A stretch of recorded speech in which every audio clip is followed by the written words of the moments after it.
இந்த கஸ்டமர் கால் பண்ணி எனக்கு 5 கேஜி ஃபர்ஸ்ட் பர்த்டே கேக் வேணும். ஆனால் ஒரு கண்டிஷன், எனக்கு டாப் லேயரில் கண்டிப்பாக பார்பி டால் வச்சே ஆகணும். அண்ட் ஃபஸ்ட் லேயர் கேக் ஃபுல்லாகவே அதோட ட்ரெஸ் கவர் ஆகியிருக்கணும் அப்படின்னு சொன்னாங்க.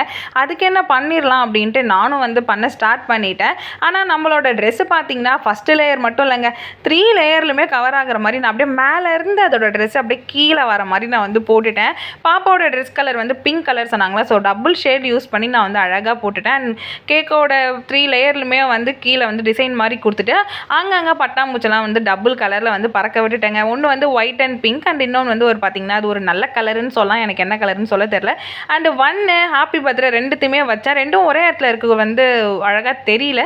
அதனால் எங்கடா வைக்கிறதுன்னு தெரியாமல் ஒரே கன்ஃபியூஷன் இருந்தேன். எங்கள் சிஸ்டர் பார்த்தீங்கன்னா நீ கீழே 1 வச்சுட்டு மேலே ஹாப்பி பர்த்டே வச்சுருந்தாங்க. அதே மாதிரியே வச்சுட்டு அங்கங்கே ஸ்ப்ரிங்கிள்ஸ் எல்லாம் தூவிட்டு இந்த கேக்கோட அவுட்புட் பார்க்கல அடாடா இவ்வளோ அழகாக வந்திருக்கே அப்படின்ற மாதிரி எனக்கே ஆயிடுச்சு.